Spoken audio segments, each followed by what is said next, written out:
নমস্কাৰ বন্ধুসকল, welcome to my YouTube channel Deepak Jaypala. আপোনালোকৰ বাবে আজি ভাল খবৰ এটা আহি গ'ল। ফেব্ৰুৱাৰী মাহৰ প্ৰথমটো আপোনালোকৰ ভেকেঞ্চি আপোনালোকৰ আহি গ'ল। ফেব্ৰুৱাৰী মাহতে আপোনালোকৰ বাবে প্ৰথমটো ভাল খবৰ আহি গ'ল। পুনৰ আপোনালোকৰ 5টা বিভাগত মানে কেন্দ্ৰীয় চৰকাৰ ৰাজ্য চৰকাৰ মিলি পুনৰ আপোনালোকৰ 5টা বিভাগত চাকৰি মুকলি কৰি দিলে ফেব্ৰুৱাৰী মাহৰ বাবে। এই ভেকেঞ্চিসমূহ টোটেল আপোনালোকৰ 40,000তকৈ অত্যাধিক হ'ব। এই ভেকেঞ্চিসমূহৰ কাৰণে কেনেদৰে আবেদন কৰিব লাগিব, লগতে কি বিভাগত ভেকেঞ্চি আছে, এই সকলোখিনি কথা মই আপোনালোকক এই ভিডিঅ' যোগে আলোচনা কৰা হ'ব। এই ভেকেঞ্চিখিনিৰ কাৰণে অৰ্হতা মাত্ৰ 10 পাছ হয়। কেনেদৰে আবেদন কৰিব লাগিব সকলোখিনি কথা মই আপোনালোকক এই ভিডিঅ' যোগে আলোচনা কৰা হ'ব। যদি ভিডিঅ'টো ভাল পায় ভিডিঅ'টো লাইক কৰিব, লগতে চেনেলটো ছাবস্ক্ৰাইব কৰি দিব এনেকুৱা ভিডিঅ'সমূহ প্ৰতিদিনে পাই থ'ব। আৰু ভিডিঅ'টো আপোনালোকে শেষলৈকে চাব, অকণো স্কিপ নকৰিব, কিয়নো ইয়াত আপোনালোকক 5টা বিভাগৰ ভেকেঞ্চিৰ কথা আলোচনা কৰা হ'ব। আহক আজি ভিডিঅ'টো আৰম্ভ কৰোঁ। প্ৰথম যিটো বিভাগ আহিছে এইটো হৈছে আপোনালোকৰ FCI ৰিক্ৰুটমেণ্টৰ ফালৰ পৰা 2024 বৰ্ষৰ কাৰণে যিটো FCI ৰিক্ৰুটমেণ্ট হয় তাৰ পৰা ভেকেঞ্চিসমূহ আহিছে। FCI মানে হৈছে ফুড কোঅপাৰেশ্যন অফ ইণ্ডিয়া, তাৰ পৰা ভেকেঞ্চি আহিছে।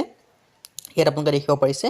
এইটো হৈছে food corporation of India, food corporation of India FCI পৰা আহিছে 2024 বৰ্ষৰ প্ৰথমটো ভেকেঞ্চি। ইয়াৰ কাৰণে আপোনালোকে দেখিব পাৰিছে ফুড ছেফটি অফিচাৰ মানে গ্ৰেড 3 পৰা আদি কৰি গ্ৰেড 4 ভেকেঞ্চিলৈকে আছে। Computer operator, food assistant, clerk, এনেদৰে আপোনালোকৰ গ্ৰেড 3 কিছুমান ভেকেঞ্চি আছে, লগতে ক্লাৰ্কৰ গ্ৰেড 4 ভেকেঞ্চিও আছে। আপোনালোকে ভিডিঅ' শেষলৈকে চালে সকলোখিনি বিভাগৰ ভেকেঞ্চিৰ কথা আপোনালোকে দেখিব পাব। পিয়নৰ ভেকেঞ্চি আছে, হেল্পাৰৰ ভেকেঞ্চি আছে, এইকেইটা হৈছে আপোনালোকৰ গ্ৰেড 4 ভেকেঞ্চি, আৰু ওপৰকেইটা আপোনালোকৰ গ্ৰেড 3 ভেকেঞ্চি। আৰু ইয়াত আপোনালোকৰ টোটেল 5টা বিভাগ ভেকেঞ্চি আছে। এইটো হৈছে প্ৰথমটো বিভাগৰ ভেকেঞ্চি, আৰু অন্য 4টা বিভাগৰ ভেকেঞ্চিৰ কথাও ডিছকাছ কৰা হ'ব। সেইকাৰণে ভিডিঅ'টো আপোনালোকে শেষলৈকে চাব। আৰু টোটেল ভেকেঞ্চি দিয়া আছে আপোনালোকৰ 6,200 ভেকেঞ্চি, মানে 6,200 ভেকেঞ্চি আহি গৈছে এই মুহূৰ্তত। আৰু এপ্লাই মোড আপোনালোকে দেখিব পাইছে, অনলাইন যোগে আপোনালোকে আবেদনসমূহ কৰিব লাগিব। আৰু অফিচিয়েল ৱেবছাইট আছে http://fci.gov.in, এইটো অফিচিয়েল ৱেবছাইটলৈকে আপোনালোকে আবেদনসমূহ কৰিব পাৰিব। আৰু হু কেন এপ্লাই, অল ইণ্ডিয়া কেণ্ডিডেট আবেদনসমূহ কৰিব পাৰে। যিমান আছে ভাৰতবৰ্ষৰ কেণ্ডিডেট সকলো কেণ্ডিডেট আবেদনসমূহ কৰিব পাৰে। আৰু ইয়াৰ কাৰণে আপোনালোকৰ চিলেকশ্যন প্ৰচিডিউৰটো মই কৈ দিম। প্ৰথম আপোনালোকৰ এক্সাম হ'ব, তাৰপৰা আপোনালোকৰ ডকুমেণ্টছ ভেৰিফিকেশ্যন হ'ব। যদি সেই তাত পাছ কৰি যায় তেতিয়া আপোনালোকৰ চাকৰিসমূহ হৈ যাব। ইয়াত কোনো আপোনালোকৰ বেলেগ নহয়। চেলাৰী আপোনালোকৰ দিয়া হ'ব 28,200 পৰা 79,200 টকা পৰ্যন্ত। আৰু ইয়াৰ কাৰণে আপোনালোকৰ এটা আপোনালোকৰ বৃহৎ অপৰচুনিটি হয়। ফুড ছাপ্লাই ডিপাৰ্টমেণ্টত আপোনালোকে ফুড ছেফটি ডিপাৰ্টমেণ্টত আপোনালোকে চাকৰিসমূহ কৰিব পাৰিব FCI। আৰু FCI ৰিক্ৰুটমেণ্টৰ কাৰণে এজ লিমিট দেখিব পাইছে 18 পৰা 40 বছৰ। 18 পৰা 40 বছৰ বয়সলৈকে আপোনালোকে আবেদনসমূহ কৰিব পাৰে। লগতে এজ ৰিলেক্সেশ্যনসমূহ পাব। SC SC 5 বছৰ, আৰু OBC 3 বছৰ, 43 বছৰ, 45 বছৰ, আৰু PWD 15 বছৰ, 55 ইয়াৰ্ছ মানলৈকে আপোনালোকে আবেদনসমূহ কৰিব পাৰিব। আৰু ভেকেঞ্চিসমূহৰ কাৰণে আবেদন কৰিবলৈ এপ্লিকেশ্যন ফিজ দিব লাগিব। জেনেৰেল OBC কাৰণে 250 টকা, আৰু SC SC কাৰণে কোনো ফিজ দিয়াৰ প্ৰয়োজন নাই। তেওঁলোকে ফ্ৰীতে আবেদনসমূহ কৰিব পাৰে। যদি আপোনালোকে ইণ্টাৰেষ্টেড হয় তেতিয়া আপোনালোকে আবেদনসমূহ কৰোঁ বুলি ভাবে কৰি ল'ব পাৰে। আৰু ইয়াৰ কাৰণে মই আপোনালোকক কৈছোঁৱে। আৰু ইয়াৰ কাৰণে এডুকেশ্যন কোৱালিফিকেশ্যন কি হ'ব মই আপোনালোকক সেই কথাও জনাই দিম। সেইকাৰণে আপোনালোকে ভিডিঅ'টো শেষলৈকে চাই থাকিব। আৰু ইয়াৰ কাৰণে এডুকেশ্যন কোৱালিফিকেশ্যন বিচাৰিছে candidate should have pass 10, 12 and graduation. যদি 10 পাছ কৰিছে তেতিয়া আবেদন কৰিব, 12 পাছ কৰিলেও আবেদন কৰিব, গ্ৰেজুৱেশ্যন পাছ কৰিলেও আবেদন কৰিব। কাৰণ ইয়াত আপোনালোকৰ বহুত ভেকেঞ্চি আছে। ভেকেঞ্চিসমূহ প্ৰতিটো ভেকেঞ্চিৰ কাৰণে বেলেগ বেলেগ অৰ্হতা হয়। আৰু ইয়াৰ কাৰণে ডিচিপ্লিনাৰী ৰিকগনাইজ ইউনিভাৰ্চিটিৰ ডিটেইলছ ভিজিট নটিফিকেশ্যন, ইয়াৰ কাৰণে আপোনালোকে ভালদৰে নটিফিকেশ্যন এপ্লাই কৰাৰ আগত চাই ল'ব। আৰু আবেদন কৰিবলৈ fci.gov.in অফিচলৈকে আবেদনসমূহ কৰি ল'ব পাৰে। ইয়াৰ যিটো পিছৰ ভেকেঞ্চি আহিছে মই তালৈ গৈছোঁ, ভিডিঅ'টো শেষলৈকে চাই থাকিব। 2 নম্বৰ যিটো বিভাগ আহিছে, আৰু 3টা বিভাগ আছে, সেইটো হৈছে 2 নম্বৰ বিভাগ। 2 নম্বৰ বিভাগটো হৈছে HDFC বেংক, মানে যিটো HDFC বেংক হয় তাৰ পৰা ভেকেঞ্চিসমূহ ওলাই আহিছে 2 নম্বৰ বিভাগত। আপোনালোকে দেখিব পাইছে HDFC বেংকৰ পৰা ভেকেঞ্চিসমূহ ওলাই আহিছে। পোষ্ট নেমখিনি আপোনালোকক কৈছোঁ কি ভেকেঞ্চি ওলাইছে। এছিষ্টেণ্ট মেনেজাৰৰ ভেকেঞ্চি ওলাইছে, ব্ৰাঞ্চ মেনেজাৰৰ ভেকেঞ্চি ওলাইছে, বিজনেছ ডেভেলপমেণ্ট মেনেজাৰৰ ভেকেঞ্চি ওলাইছে, লগতে ক্লাৰ্কৰ ভেকেঞ্চি আহিছে। ক্লাৰ্কৰ ভেকেঞ্চি ওলাই আহিছে। যদি আপোনালোকে ইণ্টাৰেষ্টেড হয় তেতিয়া আপোনালোকে ভেকেঞ্চিখিনিৰ কাৰণে আবেদন কৰিব পাৰে। কালেকশ্যন অফিচাৰৰ ভেকেঞ্চি আছে, কাষ্টমাৰ ৰিলেশ্যনশ্বিপ মেনেজাৰৰ ভেকেঞ্চি আছে, কাষ্টমাৰ ছাৰ্ভিচ এক্সিকিউটিভৰ ভেকেঞ্চি আছে, ফাইনেন্স মেনেজাৰৰ ভেকেঞ্চি আছে, আৰু জেনেৰেল মেনেজাৰৰ ভেকেঞ্চি আছে, মেনেজাৰৰ ভেকেঞ্চি আছে, হেল্পাৰৰ ভেকেঞ্চি আছে, ড্ৰাইভাৰৰ ভেকেঞ্চি আছে, পিয়নৰ ভেকেঞ্চি আছে, হেড অফ অপাৰেশ্যনৰ ভেকেঞ্চি আছে, প্ৰফিটেটিভ অফিচাৰৰ ভেকেঞ্চি আছে, ৰিকভাৰী অফিচাৰৰ ভেকেঞ্চি আছে, ৰিলেশ্যনশ্বিপ মেনেজাৰৰ ভেকেঞ্চি আছে, এক্সপাৰ্ট অফিচাৰৰ ভেকেঞ্চি আছে, নেটৱৰ্ক ইঞ্জিনিয়াৰৰ ভেকেঞ্চি আছে। যদি আপোনালোকে ইণ্টাৰেষ্টেড হয় এইখিনি ভেকেঞ্চিৰ কাৰণে পিয়ন গ্ৰেড 3, গ্ৰেড 4 এনেদৰে আপোনালোকৰ ভেকেঞ্চিসমূহ ওলাই আহিছে। যদি আপোনালোকে ইণ্টাৰেষ্টেড হয় HDFC বেংকত চাকৰি কৰিব যদি বিচাৰে, যদি আমাৰ চেণ্ট্ৰেল বেচিছৰ জব হয় তেতিয়া আপোনালোকে আবেদনসমূহ কৰিব পাৰিব। ইয়াত টোটেল ভেকেঞ্চি আছে 12,500টা। HDFC বেংকৰ পৰা 12,500টা ভেকেঞ্চি ওলাইছে। বাকী আপোনালোকৰ যেটো প্ৰথমে আলোচনা কৰি FCI পৰা 6200 ভেকেন্সি আছে মোটামুটি এই দুটা বিভাগ মানে 20000 ভেকেন্সি আছে আৰু অন্য যে তিনিটা বিভাগ আছে তাতো আপোনালোকৰ মোটামুটি 20000 ভেকেন্সি আপোনালোকে দেখিব পাৰিব আৰু অল ইণ্ডিয়া কেণ্ডিডেট আবেদনসমূহ কৰিব পাৰে job type full time part time job আছে যদি আপোনালোকে ফুল টাইম কৰিব বিচাৰে ফুল টাইম আছে পাৰ্ট টাইম কৰিব বিচাৰে তাৰ কোনো ভেকেন্সি পাব আৰু এক্সপিৰিয়েন্স বি আছে ফ্ৰেছাৰ্ছ কেণ্ডিডেট আবেদন কৰিব পাৰিব এক্সপিৰিয়েন্স কেণ্ডিডেট আবেদন কৰিব পাৰিব মানে নিউ কেণ্ডিডেট আবেদন কৰিব পুৰণা কেণ্ডিডেট আবেদনসমূহ কৰিব পাৰিব আৰু এপ্লাই মোড আপোনালোকে অনলাইন যোগে কৰিব পাৰিব সিলেকশন প্ৰসেছসমূহ আপোনালোকে দেখিব পিছে সিলেকশন প্ৰসেছ কি হ'ব ইন্টাৰভিউ হ'ব তাৰ পিছত আপোনালোকৰ ডকুমেন্টছ ভেৰিফিকেশ্যন হ'ব ইন্টাৰভিউ যদি পাছ কৰি যায় কোনো এক্সাম নহয় ইন্টাৰভিউত পাছ কৰিলে আপোনালোকৰ ডকুমেন্টছ ভেৰিফিকেশ্যন হ'ব ডকুমেন্টছ ভেৰিফিকেশ্যন যদি পাছ কৰি যায় ডাইৰেক্ট আপোনালোকৰ চাকৰিসমূহ হৈ যাব আৰু স্যালাৰি আপোনালোকক কি হ'ব এটা গুড স্যালাৰি দিয়া হ'ব বুলি উল্লেখ কৰিছে ভাল স্যালাৰি দিয়া হ'ব HDFC যিটো বেংকৰ ৰুল আছে সেইমতে আপোনালোকক এটা ভাল স্যালাৰি দিয়া হ'ব বুলি উল্লেখ কৰি দিছে আৰু এপ্লাই মোড কি হয় মই কথা আপোনালোকক জানিম কেনেদৰে আবেদন কৰিব লাগিব সেই কথা মই আপোনালোকক জনাই দিম ভিডিঅ'টো আপোনালোকে শেষলৈকে চাই থাকিব সেইভাবে আৰু কৈছোৱে জব লোকেশ্যন এক্ৰছ ইণ্ডিয়া ভাৰতৰ সকলো ঠাইতে আপোনালোকে জব লোকেশ্যনটো পাব আৰু HDFC বেংক ৰিক্ৰুটমেণ্ট এজ লিমিটটো আপোনালোকে দেখিব পাইছে মিনিমাম এজ 18 বছৰ আৰু মেক্সিমাম এজ 45 বছৰ 18 পৰা 45 বছৰ কেণ্ডিডেট আবেদনসমূহ কৰিব পাৰে আৰু এপ্লিকেশ্যন ফিজ সম্পৰ্কে মই আপোনালোকক জনাই দিছোঁ এপ্লিকেশ্যন ফিজ কিমান দিব লাগিব আপোনালোকক কৈ দিছোঁ এই ভেকেন্সিসমূহৰ কাৰণে আৰু চাব পাৰে যেটো জেনাৰেল কেণ্ডিডেট OBC বা SC SC কাৰণে কোনো ফিজ পেমেন্ট কৰিব প্ৰয়োজন নাই সকলো কেণ্ডিডেট ইয়াত ফ্ৰীতে আবেদনসমূহ কৰিব পাৰে যদি ইন্টাৰেষ্টেড হয় HDFC বেংকৰ চাকৰি কৰিব বিচাৰে তেন্তে আপোনালোকে আবেদনসমূহ কৰিব পাৰিব আৰু আবেদনসমূহ কেনেকৈ কৰিব মই এই কথা আপোনালোকক জনাই দিম ইয়াৰ কাৰণে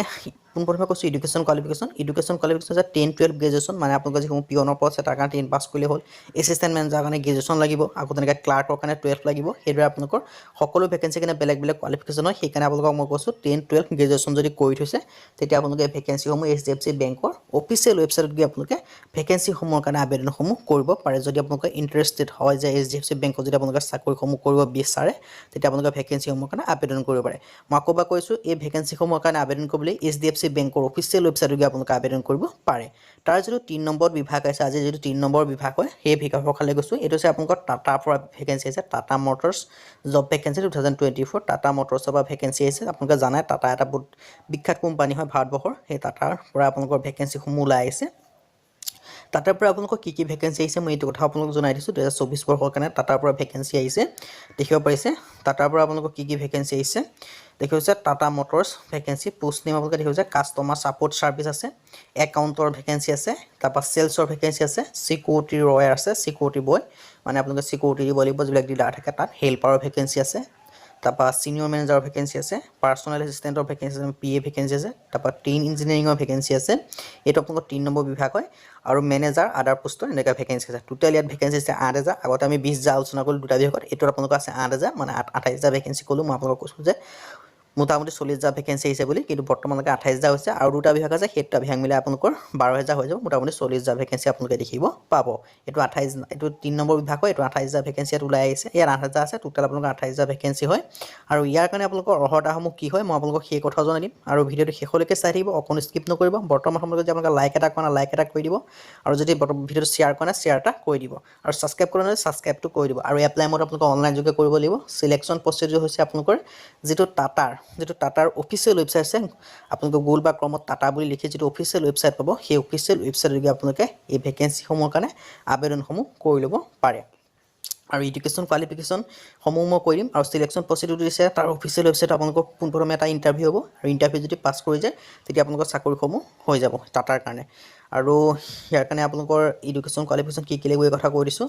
টাটা মটৰ্ছ জব ভেকেন্সি আৰু চেলাৰী পোনপ্ৰথমে কৈছোঁ চেলাৰী আপোনালোকক 18000 বা 42000 দিয়া হ'ব কাৰণ এইটো এটা আপোনাৰ প্ৰাইভেট জব হয় টাটা মটৰ্ছৰ কোনো প্ৰাইভেট জব হয় এইটো গভৰ্ণমেণ্ট জব নহয় সেইকাৰণে আপোনালোকক এটা ইমান এটা বেষ্ট চেলাৰী নাপায় হ'লেও আপোনালোকক মোটামুটি ভাল চেলাৰী পাব 18 পৰা 42000 এটা গুড চেলাৰী ভিতৰতে আপোনালোকে পৰিব আৰু জব লোকেশ্যন আছে এক্ৰছ ইণ্ডিয়া মানে ভাৰতবৰ্ষৰ সকলো ঠাইতে আপোনালোকে চাকৰিসমূহ পাব পাৰে দেখিব পাইছে হু কেন এপ্লাই অল ইণ্ডিয়া কেণ্ডিডেট আবেদনসমূহ কৰিব পাৰে আৰু এজ লিমিট দিয়া আছে 18 পৰা 50 বছৰ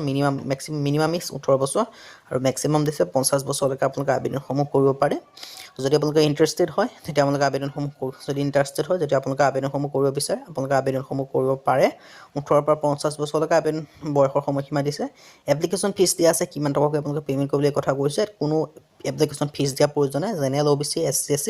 সকলো কেণ্ডিডেটে ফ্ৰীতে আপোনালোকে আবেদনসমূহ কৰিব পাৰে ইয়াত কোনো ফিজ দিয়া প্ৰয়োজন নাই যদি আপোনালোকে ইণ্টাৰেষ্টেড হয় তেতিয়া আপোনালোকে আবেদনসমূহ কৰিব পাৰে টাটা মটৰ্ছৰ কাৰণে আৰু বাকী অন্য দুটা বিভাগ আছে ভেকেঞ্চি যদি আপোনালোকে বৰ্তমান সময়ত যে ভিডিঅ'টো চাই আছে ভিডিঅ'টো অলপ স্কিপ নকৰিব আৰু এডুকেশ্যন কোৱালিফিকেশ্যন দিছে গ্ৰেজুৱেশ্যন লগতে 10-12 গ্ৰেজুৱেশ্যন সকলো ধৰণৰ কোৱালিফিকেশ্যন অনুযায়ী আপোনালোকে ভেকেঞ্চিসমূহ কাৰণে আছে আপোনালোকৰ ভেকেঞ্চি আৰু আবেদনসমূহ কৰিব পাৰে এডুকেশ্যন কোৱালিফিকেশ্যন 10 কৰিলেও আবেদন কৰিব পাৰে 12 কৰিলেও আবেদন কৰিব পাৰে লগতে ডিগ্ৰী যদি কৰিছে তেতিয়াও আবেদনসমূহ কৰি ল'ব পাৰে যদি আপোনালোকে ইণ্টাৰেষ্টেড হয় এই টাটাৰ যিটো কোম্পানীত চাকৰি কৰিব যদি বিচাৰে তেতিয়া আপোনালোকে আবেদনসমূহ কৰি ল'ব পাৰে আৰু যদি ইয়াৰ কাৰণে আবেদন কৰিলে টাটা মটৰ্ছ অফিচিয়েল ৱেবছাইটত আবেদনসমূহ কৰিব পাৰে ইয়াৰ যিটো পিছৰ ভেকেঞ্চি আছে এইটো কৈ দিছোঁ ইয়াৰ পিছৰ ভেকেঞ্চিটো আহিছে অল ইণ্ডিয়া লিমিটেডৰ ফালৰ পৰা অল ইণ্ডিয়া মানে আছে পেট্ৰল ডিজেল টেটৰ ভেকেঞ্চি আছে তাৰ পৰা আহিছে অল ইণ্ডিয়া ৰিক্ৰুটমেণ্ট ইণ্ডিয়ান যিটো অল ইণ্ডিয়া লিমিটেড 2024 বৰ্ষৰ কাৰণে ভেকেঞ্চি মোক কৰি দিছে ইয়াৰ কাৰণে আপোনালোকক কি ভেকেঞ্চি কৈছে মই সেই কথা কৈ দিম এইটো আপোনালোকৰ আজি 4 নম্বৰ বিভাগ হয় আৰু পিছত অন্যটা বিভাগো আছে সেইকাৰণে ভিডিঅ'টো শেষলৈকে চাই থাকিব ইয়াত ভেকেঞ্চি আছে পোষ্ট নেম দিয়া আছে ৱৰ্ক পাৰ্চনৰ ভেকেঞ্চি হয় যেটো অল ইণ্ডিয়াৰ কাৰণে আছে ৱৰ্ক পাৰ্চনৰ ভেকেঞ্চি কাৰণে কি কৈ দিছোঁ শুনি ল'ব আপোনালোকৰ ভেকেঞ্চিসমূহ কি আছে সেইটো মই আপোনালোকক জনাই দিম টোটেল ভেকেঞ্চি আছে 421টা আৰু অন্য আৰু এটা বিভাগ আছে ভেকেঞ্চি সেইকাৰণে ভিডিঅ'টো শেষলৈকে চাই থাকিব 421টা ভেকেঞ্চি আছে 421 আৰু ইয়াৰ কাৰণে আপোনালোকে এপ্লাই মোড অনলাইন যোগে কৰিব লাগিব যদি আপোনালোকে ইণ্টাৰেষ্টেড হয় আবেদনসমূহ কৰিব পাৰে অল ইণ্ডিয়া কেণ্ডিডেট আবেদনসমূহ কৰিব পাৰে ইয়াত উল্লেখ কৰি দিছে হু কেন এপ্লাই অল ইণ্ডিয়া কেণ্ডিডেট আবেদনসমূহ কৰি ল'ব পাৰে টাটা মটৰ্ছৰ কাৰণে ভেকেঞ্চিসমূহ আহি গৈছে আৰু এইটো আছে অল ইণ্ডিয়াত আপোনালোকৰ গভৰ্ণমেণ্ট জব হয় বুলি ক'ব পাৰি গভৰ্ণমেণ্টৰ ফালৰ পৰা আৰু চেলাৰী আপোনালোকক দিয়া হ'ব গুড চেলাৰী দিয়া হ'ব কিমানকৈ দিয়া হ'ব কৰিছোঁ 26,640 টকাৰ পৰা 1,45,000 টকা পৰ্যন্ত আপোনালোকে চেলাৰীসমূহ পাব আৰু সিলেকশ্যন প্ৰচেছটো কৈ দিছোঁ সিলেকশ্যন প্ৰচেছ আপোনালোকৰ কেনেদৰে কৰা হ'ব সেই কথা মই আপোনালোকক জনাই দিম প্ৰথম হ'ব আপোনালোকৰ CBT এক্সাম মানে আছে কম্পিউটাৰ বেছ টেষ্ট এক্সাম আপোনালোকৰ কম্পিউটাৰ এক্সাম দিব লাগিব যেনেকৈ ওমাৰ্চত আপোনালোকে এক্সাম দিয়ে তেনেকৈ আপোনালোকে কম্পিউটাৰ এক্সামসমূহ দিব লাগিব সেই যদি আপোনালোকে এক্সামত পাছ কৰি যায় তেতিয়া আপোনালোকৰ চাকৰিসমূহ হৈ যাব CBT এক্সাম হ'ব তাৰপিছত আপোনালোকৰ সেই এক্সাম যোগে আপোনালোকে সিলেকশ্যন কৰাব আৰু এপ্লিকেশ্যন ফিজ আপোনালোকে কিমান টকাকৈ দিব লাগিব মই সেই কথাও জনাই দিছোঁ আপোনালোকে ইয়াত এপ্লিকেশ্যন ফিজ এটাও দিব লাগিব পে'মেণ্ট এটা কৰিব লাগিব কিমানকৈ পে'মেণ্ট কৰিব লাগিব মই সেই কথা আপোনালোকক জনাই দিম ভিডিঅ'টো আপোনালোকে শেষলৈকে সেইকাৰণে চাই থাকিব আৰু এপ্লিকেশ্যন ফিজ দিব লাগিব জেনেৰেল OBC RS 200 টকা SC SC PWD কোনো ফিজ পে'মেণ্ট কৰিব নালাগে নীল দিয়া আছে আৰু জেনেৰেল OBC যদি হয় EWS হয় তেতিয়া আপোনালোকে 200 টকাকৈ পে'মেণ্ট কৰিব লাগিব আৰু ইয়াৰ কাৰণে অহতাসমূহ কি হয় মই সেই কথা জনাই দিম ভিডিঅ'টো শেষলৈকে চাই থাকিব ইয়াতো আপোনালোকৰ এটা লং ভিডিঅ' আপোনালোকক দেখিব পাৰিছে এইটো আপোনালোকৰ এটা বহুত লং ভিডিঅ' বনাই দিলোঁ কিন্তু ভিডিঅ'টো আপোনালোকে স্কিপ নকৰিব আৰু ভিডিঅ'টো অলপ শ্বেয়াৰ কৰি দিব যাতে মই 5টা বিভাগ আলোচনা কৰা আছে 4 নম্বৰ বিভাগ আৰু এটা বিভাগ আছে অল ইণ্ডিয়া নিউ ৰিক্ৰুটমেণ্ট ফালৰ পৰা এজ লিমিটো কৰিছোঁ 18 পৰা 33 বছৰলৈকে আপোনালোকে আবেদনসমূহ কৰিব পাৰিব আৰু ৰিড ইন নটিফিকেশ্যন ফৰ মোৰ ডিটেইলছ আৰু বিভিন্ন ডিটেইলছৰ কাৰণে আপোনালোকে নটিফিকেশ্যনসমূহ পঢ়ি চাব পাৰে যেটো অল ইণ্ডিয়া অফিচিয়েল ৱেবছাইটত গৈ আপোনালোকে ভালদৰে নটিফিকেশ্যনসমূহ পঢ়ি চাব পাৰে যদি আপোনালোকে ইণ্টাৰেষ্টেড হয় এই ভেকেঞ্চিসমূহৰ কাৰণে আবেদন কৰিবলৈ আৰু এডুকেশ্যন কোৱালিফিকেশ্যন কি লাগিব মই সেই কথা আপোনালোকক জনাই দিম ভিডিঅ'টো শেষলৈকে চাই থাকিব আৰু এডুকেশ্যন কোৱালিফিকেশ্যন ইয়াত লাগিব কৈ দিছোঁ এডুকেশ্যন কোৱালিফিকেশ্যন লাগিব দেখিব পাইছে candidate should have pass 10 ITI 10ৰ লগত আপোনালোকে ITI পাছ কৰিব লাগিব তেতিয়া আপোনালোকে ভেকেঞ্চিসমূহৰ কাৰণে আবেদনসমূহ কৰিব পাৰিব 10ৰ লগত যদি ITI আপোনালোকৰ আছে তেতিয়া আপোনালোকে ভেকেঞ্চিসমূহৰ কাৰণে আবেদনসমূহ কৰিব যদি বিচাৰে কৰিব পাৰে যেটো অল ইণ্ডিয়া ফালৰ পৰা যেটো ভেকেঞ্চি ওলাই আহিছে আৰু ভিডিঅ'টো আপোনালোকে যদি বৰ্তমান সময়ত চেনেলটো ছাবস্ক্ৰাইব কৰি দিয়ক যদি লাইক কৰা লাইক এটা কৰি দিয়ক আৰু ইয়াৰ কাৰণে আবেদন কৰিবলৈ অল ইণ্ডিয়া অফিচিয়েল ৱেবছাইটত গৈ আপোনালোকে আবেদনসমূহ কৰি ল'ব পাৰে এটা আজি আমি শেষৰটো বিভাগৰ ফাললৈ কৈছোঁ আজি মই যেটো 5 নম্বৰ বিভাগ শেষৰটো বিভাগ সেই বিভাগটো ওলাই আহিছে আপোনালোকৰ state bank of India SBI ফালৰ পৰা আপোনালোকৰ ভেকেঞ্চি ওলাই আহিছে ভিডিঅ'টো শেষলৈকে চাই থাকিব ষ্টেট বেংক অফ ইণ্ডিয়া যেটো হয় SBI বুলি কোৱা হয় তাৰ পৰা ভেকেঞ্চিসমূহ ওলাই আহিছে দেখিব পাইছে ষ্টেট বেংক অফ ইণ্ডিয়া ইয়াৰ কাৰণে আপোনালোকৰ কি ভেকেঞ্চি আছে মই এই কথা আপোনালোকক জনাই দিম ভিডিঅ'টো শেষলৈকে চাই থাকিব এটা আপোনালোকৰ ভেকেঞ্চি আহিছে চাব পাৰে SBI লাইফ ৰিক্ৰুটমেণ্ট 2024 SBI লাইফৰ পৰা ভেকেঞ্চি আহিছে ইয়াত দেখিব পাইছে SBI লাইফৰ পৰা কি ভেকেঞ্চি আহিছে ইয়াত আপোনালোকে দেখিব পাইছে ইঞ্চুৰেঞ্চ এডভাইজৰ ভেকেঞ্চি আহিছে তাৰপৰা টোটেল ভেকেঞ্চি আছে মাল্টিপল মানে বহুত ভেকেঞ্চি আছে বুলি উল্লেখ কৰি দিছে মাল্টিপল টোটেল ভেকেঞ্চি মাল্টিপল আছে এপ্লাই মোড আপোনালোকে অনলাইন যোগে কৰিব পাৰে আৰু অনলাইন যোগে আপোনালোকে আবেদনসমূহ কৰিব পাৰে সিলেকশ্যন প্ৰচেছসমূহ দেখিব পাইছে ইণ্টাৰভিউ হ'ব যদি আপোনালোকে ইণ্টাৰভিউত পাছ কৰি যায় তেতিয়া আপোনালোকৰ চাকৰি ডাইৰেক্ট হৈ যাব ইয়াত কোনো ৰিটেন এক্সাম নহয় ইণ্টাৰভিউ এটা হ'ব যদি আপোনালোকে ইণ্টাৰভিউত পাছ কৰি যায় ডাইৰেক্ট আপোনালোকৰ চাকৰিসমূহ হৈ যাব দেখিব পাৰিছে আৰু যদি আপোনালোকে ইণ্টাৰেষ্টেড হয় তেতিয়া আপোনালোকে আবেদনসমূহ কৰি ল'ব পাৰে আৰু SBI লাইফ ৰিক্ৰুটমেণ্ট 2024 চেলাৰীসমূহ কিমান কৰি দিয়া হ'ব মই এই কথা আপোনালোকক জনাই দিছোঁ চেলাৰী আপোনালোকৰ চেলাৰীটো কিমান কৰি দিয়া হ'ব কাৰণ চেলাৰীটো ভাল এজ পাৰ ৰুল দিয়া আছে SBI যিটো গাইডলাইন আছে তাৰ ৰুলমতে দিয়া হ'ব বুলি কৈছে আৰু ইয়াৰ কাৰণে আপোনালোকক অল ইণ্ডিয়া কেণ্ডিডেটে আবেদনসমূহ কৰি ল'ব পাৰে আৰু এজ লিমিটৰ সম্পৰ্কে কৈছোঁ এজ লিমিট কিমান দিয়া হ'ব এজ লিমিট দিয়া হ'ব আপোনালোকৰ 18 পৰা 40 বছৰ মিনিমাম, কিন্তু আপোনালোকৰ PWD 15 বছৰ ৰিলেক্সেশ্যনো পাব, 45 বছৰলৈকে আপোনালোকে আবেদনসমূহ কৰি ল'ব পাৰিব। এজ লিমিট আপোনালোকে পাব 18 পৰা 45 বছৰলৈকে। আপোনালোকৰ যদি ইণ্টাৰেষ্টেড হয় তেতিয়া আপোনালোকে ভেকেঞ্চিসমূহৰ কাৰণে আবেদনসমূহ কৰি ল'ব পাৰে। আৰু কৈ দিছোঁ, এজ লিমিটটো ইমান দিয়া হ'ব, ৰিলেক্সেশ্যনো দিয়া হ'ব, সকলো দিয়া হ'ব, এপ্লিকেশ্যন ফিজ দিয়া হ'ব। এপ্লিকেশ্যন ফিজ কিমান কৰি দিয়া হ'ব মই কথা কৈছোঁ। এপ্লিকেশ্যন ফিজ ইয়াত কোনো দিয়াৰ প্ৰয়োজন নাই বুলি লিখিছে, এইটো আপোনালোকে বুজি ক'বলৈ কৈছোঁ, কিন্তু ইয়াত কোনো এপ্লিকেশ্যন ফিজ দিয়াৰ প্ৰয়োজন নাই। যদি আপোনালোকে SBI চাকৰি কৰিব বিচাৰে তেন্তে আপোনালোকে চাকৰিসমূহ কৰিব পাৰে। এডুকেশ্যন কোৱালিফিকেশ্যন কিমান লাগিব মই সেই কথা জনাই দিছোঁ। এডুকেশ্যন কোৱালিফিকেশ্যন লাগিব আপোনালোকৰ 10 পাছ। যদি আপোনালোকে 10 পাছ কৰি থৈ দিছে তেতিয়া আপোনালোকে SBI যিটো আণ্ডাৰত ভেকেঞ্চি ওলাই আছে তাৰ কাৰণে আবেদনসমূহ কৰি ল'ব পাৰে।